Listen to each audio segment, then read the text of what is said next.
Good afternoon, everybody. I'm Sarah Cannon, a partner at Index Ventures, and formerly was very fortunate to be a board observer at Slack before the company listed. And I'm here today with Cal Henderson, who is the co-founder and CTO of Slack. And we're delighted to be invited to speak with The Economist. I personally have been a reader since I was 7. No pressure, Cal. But this was a great honor for me to be able to attend an Economist event. And we're here to talk about the end of analog work. I am actually an investor, and I always say the future of work, but I think I'm going to need to come up with a new focus area for myself because I think the future of work has arrived in the present.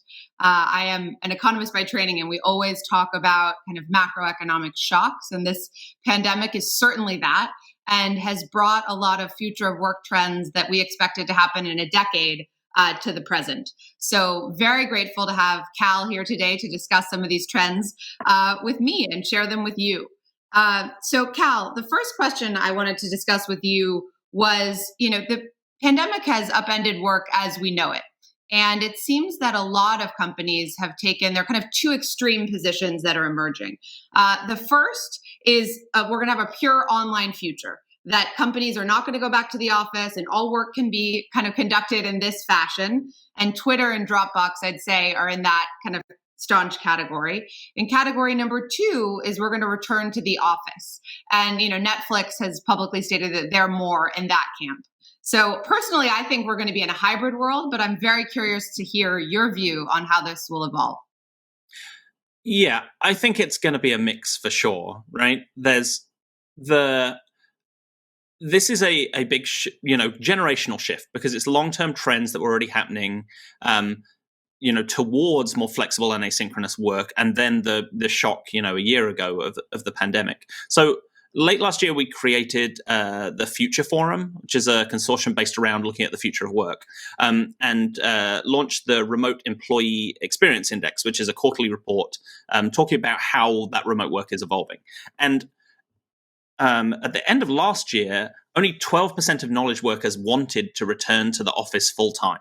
That is, to be in the office 5 days a week. But a very small number also wanted to be never in an office again. The vast majority, 72%, wanted a hybrid remote and office model. That is, going into an office some number of days a week to still have that kind of, what we got from an office when we were going there every day. And in general, knowledge workers are more satisfied with working remotely than they were with working in an office every day. And there's a few factors that go into that, but really big one is work-life balance. There's a huge, positive for work-life balance in working remotely, but also in managing work-related stress and anxiety, and in feeling more productive as well. And so I think the pressure and the desire from the workforce is going to be a big driving part of this. If people believe that they can work better, work happier, and be more productive working from, working remotely, then I think that's going to be a real driving force in the shift. There are definitely going to be some companies, as there were before, who want to be entirely remote, but I still think that's going to be the minority position. And there'll be a few companies like Netflix, perhaps, of knowledge workers who are entirely within the office. But I would expect, a year post-pandemic that will be 80% of knowledge worker organizations will be hybrid. It makes sense. We are humans and not robots at the end of the day, that we want that human connection. And do you think it will be, you mentioned hybrid. Do you think there will be a standard arrangement, Tuesday through Thursday in the office so you can see your other colleagues at Slack? Or do you think it will kind of really differ by person and organization? Or could all of working, as it was 9 to 5 and Monday to Friday, do you think there will be a new kind of hybrid schedule that becomes normalized? It's a really interesting question. And I think it's the answer to that really depends on what we view the future of the office for. I don't think if people are going into the office 2 days a week, it's not going to feel the same as it did before. It's not going to be the place where everybody goes in to have an individual desk that they sit at to work individually.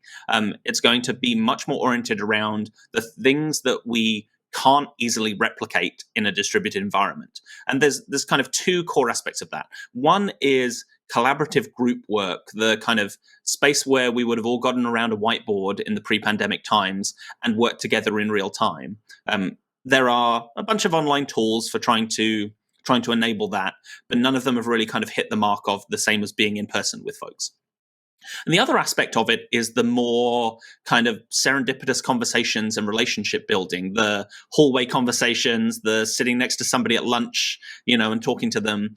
And while there's also apps like Hallway or Donut that can try and help facilitate that in a distributed way, I think that's a big part of what we're missing. So definitely see not just people not being in an office so often, but definitely the nature of the office changing to be much more oriented around kind of group collaborative work and the social aspects, those kind of water cooler moments, if you like, that the office enabled when we were all there every day.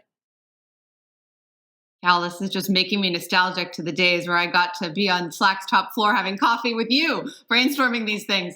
I wonder whether you think that these shifts are reflective of a broader kind of shift to employee control over how they're working. You mentioned kind of work-life balance, and these changes are certainly beneficial to employees. So do you think this is reflective of something deeper that's kind of happening more broadly, kind of in technology or even in the broader market?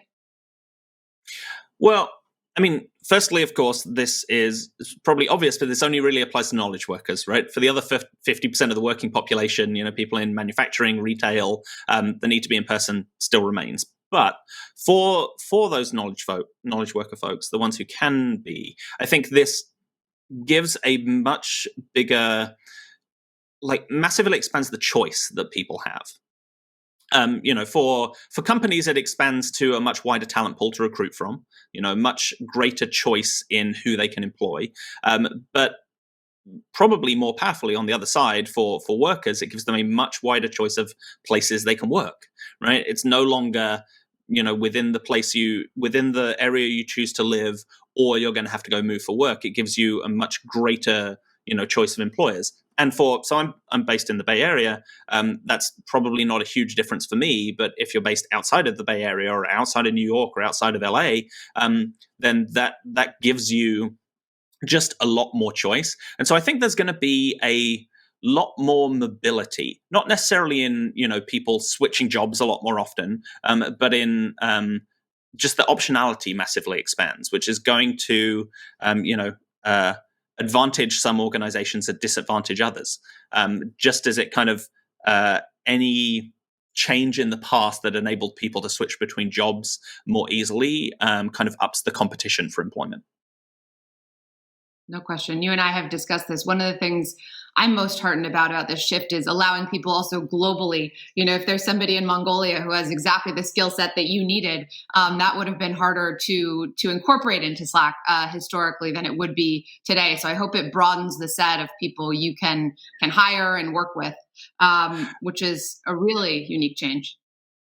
Yeah, and I think one of the aspects that a lot of companies are going to have to come to terms with that they could more or less ignore beforehand is kind of global law and regulations about employment in different countries, or even just within the US, employment in different states and all of the kind of laws, taxes, and regulations that you have to take into account. And so, one category of business that we're already seeing springing up is the PEOs and PEO pluses who are helping companies to employ people from different countries and everything, and all the complexity that's involved. Ignoring just like time zone and communication, but how do you employ somebody from Mongolia? That seems probably a difficult thing.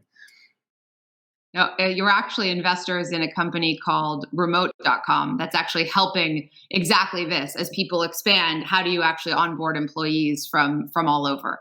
So I wanted to ask you also about Slack itself. So you have been kind of a leader, not only in a thought leader in the research from the Future Forum, but also in what you've done at Slack itself. So you talked to me through a number of kind of return to work options that your employees have. Can you talk about what those options are and how they'll be implemented internally? Yeah. So we've always been a distributed company, but being remote was kind of new for us. but we are going to, and we are becoming much more distributed, much more remote. So nearly all roles at Slack have the option to work remotely on a permanent basis if they choose, to work full-time in an office if they choose, or to have kind of any amount of hybrid, moving that slider from one to the other. And we've also begun to increasingly hire employees who are permanently remote. But I think there's a lot of organizational changes that need to come with that. It's more than just allowing that and it happening. We also kind of focused around embracing more asynchronous work, so that the experience of being an employee, whether you're in an office with hundreds of other employees, or whether you're working remotely and you're the only person in your town who works for Slack, we want that experience to be the same. So one part of that is organizations switching from trying to measure productivity from when people are in the office and when there are butts in seats, when you come in, when you leave, to output. And ideally that's what we would have been doing all along, but it's outside of production lines, it is hard to measure productivity in an objective way. So I think that's going to be a big focus for us as an organization, but for organizations more generally over the next few years, is how do we accurately assess the productivity of people when we can't just see if they're at their desk and use that as a proxy. And additionally to that, I think we're looking at what our offices are going to look like in the future. As we talked about, the nature of the office changes. Prior to the pandemic, our offices globally were very oriented around a seat for every employee. Every employee is going to be in the office every day. And I think while we had a lot of kind of collaborative and meeting spaces, I think that ratio is going to change pretty significantly. And it's similar to the kind of Dropbox manifesto around how they view their offices in the future, is the offices are much more of a space for people to meet than people to come and work. And at Slack, you're also unique in that it's a tool that enables synchronous very much, but also asynchronous work.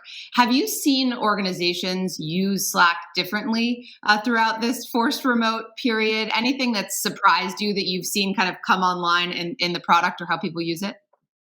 Yeah, well, I mean, at the core, we just saw active usage jump a lot, went from, kind of an average of 90 minutes a day to 120 minutes a day. But that's across, all of the kind of people that you'd expect would be using Slack. But we've also seen some really great and interesting stories of people creating new processes during the kind of COVID era using Slack. So Gymshark are a UK-based fitness brand who are using it to schedule time slots of people in their gyms so that people are adequately spaced out. Or Sandwich, who are an LA-based creative agency, are doing distributed video shoots where nobody is in the same place, and it's all being coordinated and run over Slack. Or Kensington Place, who are a California assisted living community, are using Slack to make sure they're able to connect their residents with their families through private channels in Slack to keep them connected while they can't see them in person, sharing photos and videos and messages in real time. So we're seeing use cases which I think we would not have imagined that the people would use Slack for in a pre-pandemic era.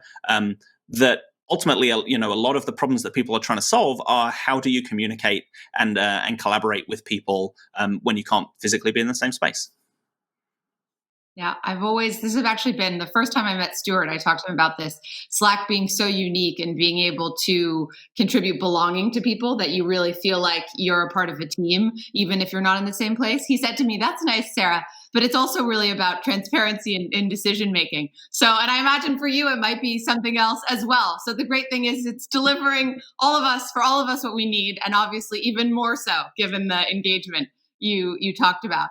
And Cal, one final question from me is, what is your wildest prediction going into 2021? Very unpredictable times.